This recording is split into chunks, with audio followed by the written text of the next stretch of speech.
and welcome to the second episode of answering questions. So let's get on.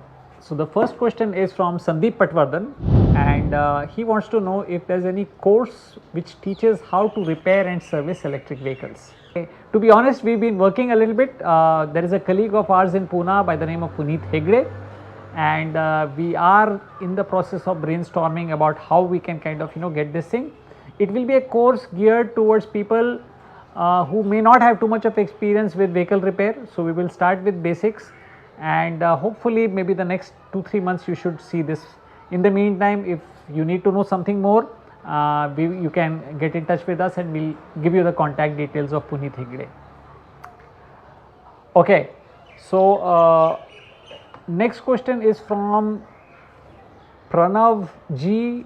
I kind of not sure what the spelling is, and his or her question is, how do electric scooters perform in monsoons, especially in Mumbai roads?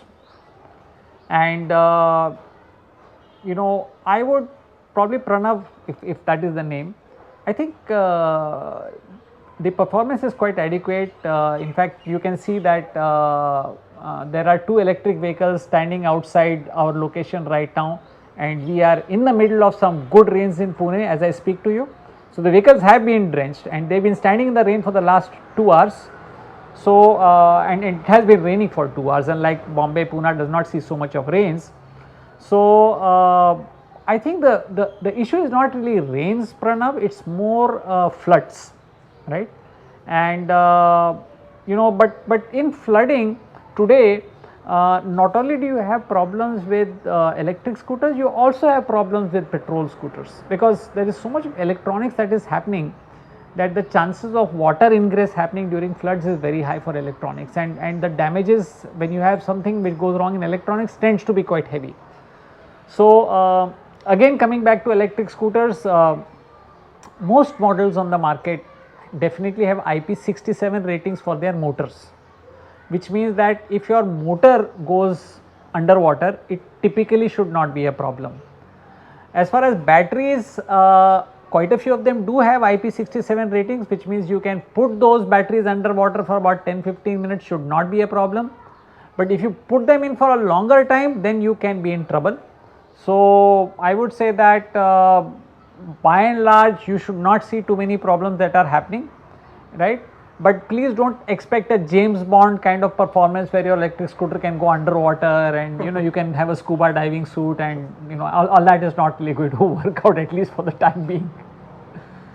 Okay, so coming to the next question, this is from Satvik Kanaganti, and there is another question which is very similar, so I will read out both questions. So Satvik wants to buy a low speed scooter for his grandfather, and there is some budget scooter videos that we have, but he says they are a little bit dated, and he's based out of Andhra Pradesh. And next question is from Pradeep ji, who is probably close to Satvik's grandfather's age. He is 70 years old, and he also is looking at purchasing a 40 kmph low speed kind of scooter in Bangalore or somewhere close by, and per week usage is 50 kilometers, and he is a lone rider, something which has got a detachable battery. Okay, so Satvik ji, Pradeep ji, my first suggestion is, if you have got a dealer who is close by, I think that should be a priority for both of you, because since your concern is about reliability and you want a dealer who you can kind of get your vehicle serviced from if this is a problem. Now apart from dealer, the next thing that you need to look at is your ergonomics, right? So you would want something which is convenient for your height, because for example there are some scooters which are very low, right? And if you are a tall person, then going on rides on low kind of scooters is not going to be a very happy experience. So the kind of that kind of thing has also to be looked into, and in general, especially for my senior citizen friends, the thumb rule is the lighter the scooter is, the better it is, because one, it's easy to maneuver, and second is, in the case that you have a fall, you don't end up doing too much damage to yourself, right? So these are things that you need to look at. So on the subject of lightness, there is this scooter called Okinawa Light, which you could possibly look at.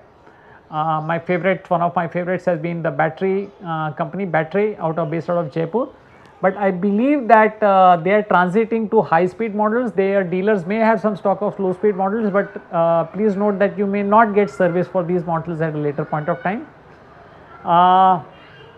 Ampere is another company which is kind of got a good market share. It's owned by Greaves now, and you could look at their model called Rio.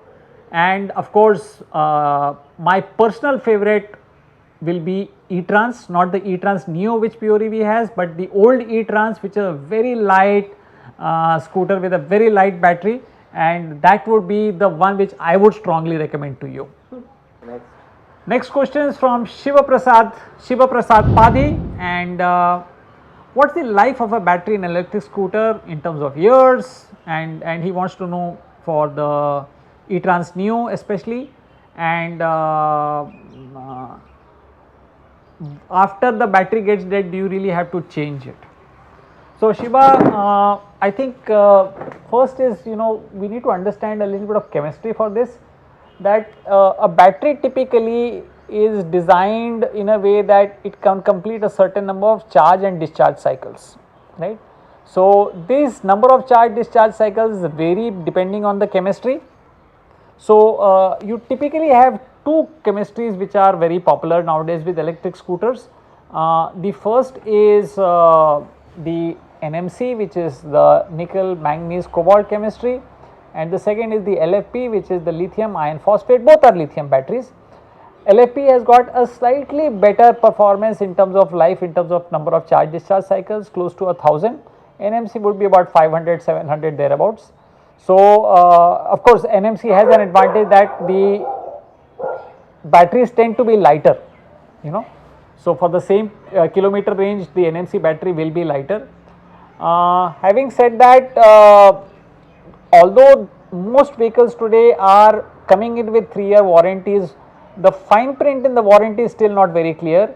What kind of degradation will you get at the end of 3 years has not been clearly specified, but the thumb rule is you can expect about 10% degradation per year kind of a scenario, which means that at the end of 5 years, although your battery may be functional, you may decide based on your range expectations whether you want to kind of continue with that or you want to switch over.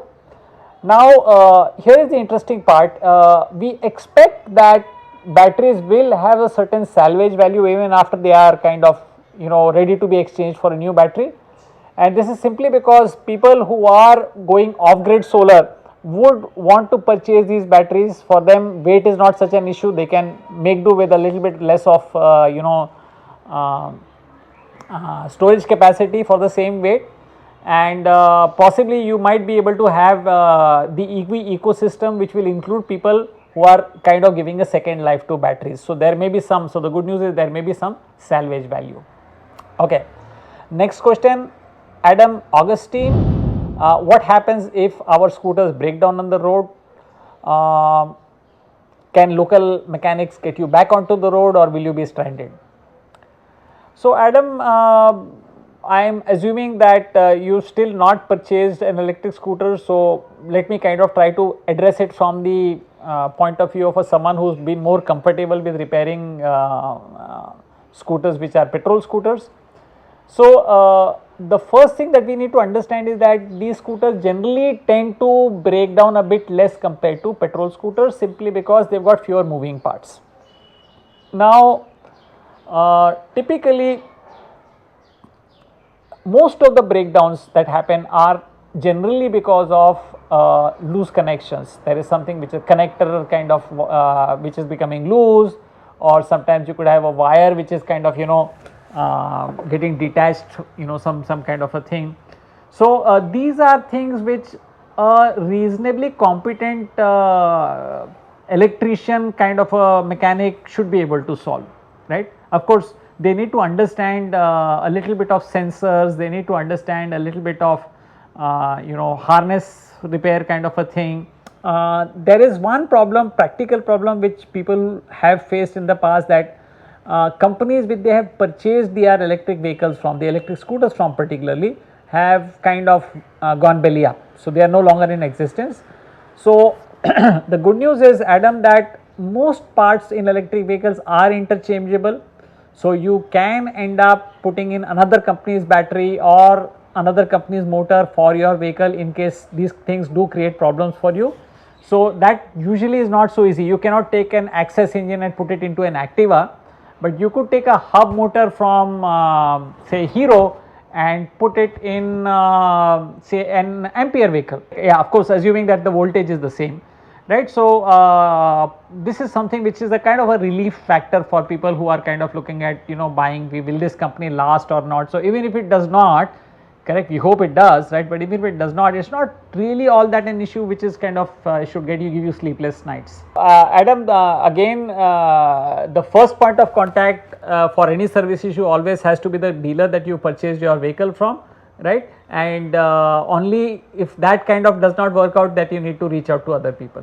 तो अगला प्रश्न जो है दिल मोहन साहू जी का है, प्रश्न तो नहीं है, ये काइंड ऑफ एक उनकी थोड़ी सी एक कंप्लेंट है हीरो ऑप्टिमा के बारे में, और उनका थोड़ा सा सर्विस जो है उसमें थोड़ी सी दिक्कत आई है, उनको स्पेयर्स नहीं मिले हैं, तो बैटरी डिस्प्ले नहीं कर रहा है उसका ठीक से, स्पीड भी ठीक से डिस्प्ले नहीं हो रहा है, ठीक है, तो थोड़े से दुखी हैं मोहन जी। और उनने प्रश्न तो पूछा नहीं है, लेकिन मोहन जी मैं आपको सलाह ज़रूर दे सकता हूं, आपकी एक हीरो की स्कूटर है और हीरो के काफ़ी सारे डीलर्स हर शहर में होते हैं, तो और हो सकता है कि आपका जो डीलर है उसकी जो सर्विस की भावना इतनी अच्छी नहीं हो, तो आप कोशिश कीजिए कि दूसरे डीलर्स के पास जाइए हीरो के और उनसे थोड़ा सा लेने की कोशिश कीजिए। हम लोग भी कंपनी की तरफ रिक्वेस्ट भेज देंगे आपका, लेकिन ये एक प्रैक्टिकल प्रॉब्लम कोई भी डीलरशिप में है, चाहे पेट्रोल की हो या किसकी हो, फाइनली जो आपको सर्विस मिलती है वो आदमी के ऊपर निर्भर करता है,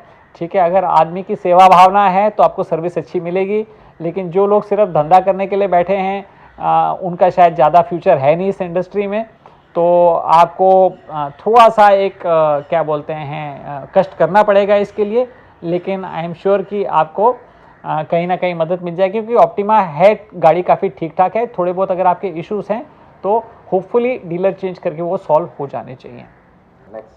last question of today's Q&A session is from KV Mohanan. He is living on the second floor and parking on the ground floor. No secure place to install the charging unit in the ground floor. Can he charge from the second floor apartment? And what's the limiting distance between the charger and the bike charging port? Is it possible to increase the length of the cable by increasing the size of the output cable? Oh my God, message. Mohan ji, depending on where you want to park your vehicle, right? It's kind of the cost of having a very heavy cable and the handling of that cable might be something which you really need to kind of decide whether you want to do this or not. Fortunately for you, for most two-wheelers, 5 ampere kind of a current is kind of okay, but obviously you will need thicker wires. So yes, it is possible, right? I am not really very clear about the square mm, but whatever is your 5 ampere square mm, if you are able to kind of use wires which are designed for 15 ampere, I think then the resistance of those wires should not create too much of a problem.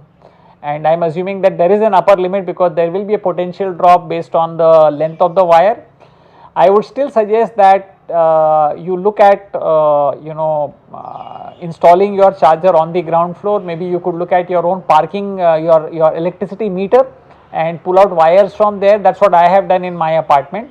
Please ensure that the wire is not hanging, right? So it's kind of nailed into the wall and it's got a permanent structure, that kind of a thing, so that safety is not compromised. Otherwise, what can happen is that in rain, if the insulation gives way, somebody can get harmed because of current leaking from these wires. So we've seen that there are some charging station companies which are approaching societies and giving them common chargers. So maybe that's one more option that you can do.